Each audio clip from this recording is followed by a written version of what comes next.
Hello, everybody.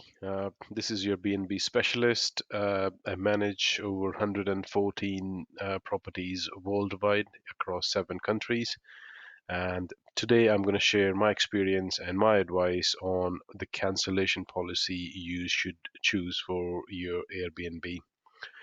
There is no right or wrong answer, but I can tell you from my perspective, from what I've learned over 4 years after managing over 200 properties. And I started just like everybody else with my own property. And then within 2 years, I grew from one to 115 properties, and it is still growing.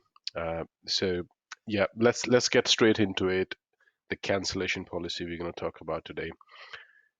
What is cancellation policy? You need to understand the mechanics of how it works.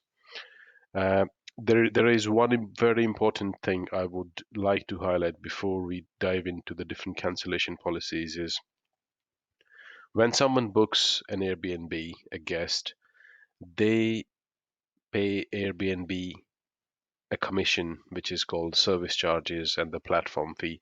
It is roughly about 12 to 18%. It varies depending on the amount of the booking, the total amount of the booking, or the country of the booking. But for the sake of this conversation, let's say it is 12 to 18% guest pays to Airbnb. For example, if you're selling a property for $100 a night, Airbnb takes $118 from the guest. Let's say it was 18%. Airbnb takes $118 from the guest and then pays you 97 because 3% they charge from the host. So Airbnb charges 18% from the guest, 12 to 18%, and 3% from the host. If it is $100 a night property, Airbnb will charge, the guest will be paying $118 per night, and Airbnb will be paying you $97 per night plus the cleaning fee. Right, so that was just the basic of it. Now, the second thing is no matter which cancellation policy you choose, even if it is flexible, moderate, strict, if the guest cancels their reservation after 48 hours of a booking, I'm going to explain a little bit an exception in that. If a guest cancels the reservation, irrespective of the cancellation policy you've chosen, and if they cancel it after 48 hours, Airbnb is not going to give them their platform and service fee, which is 18%. So if I'm booking a property, I pay $118 and I decide to cancel it after a week, I lose $18. I'm not going to get those $18 back. But the rest of amount, which Airbnb was going to pay you, the rent, they're going to give it back to them. So that's very important to know because people think that flexible cancellation policy, people are going to misuse you. They're going to just book something and cancel it randomly. No, it is very unlikely that someone is going to misuse the cancellation policy you've chosen because they still lose about 18% of the money. It is very important to know. Now, when I said star, Airbnb lets you cancel up to 3 reservations in a year if you're a guest, up to 3 reservations in a year beyond that 48 hours period. So I can cancel 2 reservations after a week, penalty free. Airbnb will refund you their cancellation fee as well, their platform fee as well. But if you do it for the third time, fourth time, fifth time, they will start taking that 18%. Saying that, the reason I'm telling you all this is it's very unlikely that someone is going to misuse your flexible cancellation policy if you've chosen one. Right. So I'm going to come back to this again, but let me tell you the different cancellation policies and how it impacts your booking pattern. You will notice it very, very quickly once you start up and running, once your property is up and running. So let's go into the three main cancellation policies: strict, moderate, and flexible. And then Airbnb has started a different flavor of cancellation policy, which is refundable, non-refundable option. But for now, strict, moderate, and flexible. Strict is if the guest cancels within 14 days of their check-in, they lose 50% of the money straight, right? So if someone cancels within 14 days, your rent was $100 a night, you will get you were gonna get 97 anyway if that person had stayed, and you're gonna get half of 97% once someone cancels. The disadvantage of having a strict cancellation policy is because people it stops people from booking too much in advance. You don't know what's going to happen 3 months, 4 months, 5 months down the line. If you are in a very popular area and if you choose strict, you may get bookings, but you may not get far off bookings, far away bookings. Your calendar might be booked well enough for next month or two, but you will really struggle to get long-term bookings, which is what everybody wants. You want your calendar 6 months up in future, totally booked. You won't get that because your policy is strict, and people do do appreciate the uncertainty, especially in these times. So that is the implication of strict. You will not get bookings more beyond a month or maximum 2 months. You can choose it and you can get away with it if you're in a very popular area like in middle, in center of Paris or in Edinburgh or wherever you are.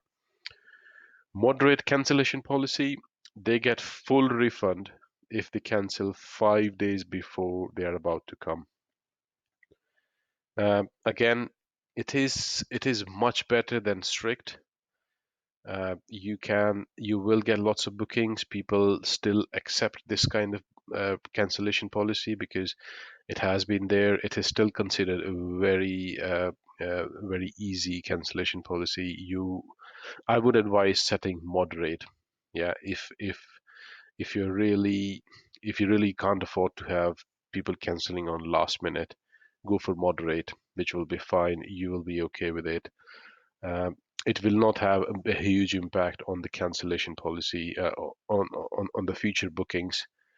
There is a pattern I've seen is a lot of if your property is set for big groups, like 5 to 6 people, they tend to always choose a flexible cancellation policy because families traveling with kids, 5 or 6 friends traveling together, they don't know what can go wrong with any one of them at the last minute. Someone might go off sick, someone might not be able to travel, they'll have to cancel the whole plan.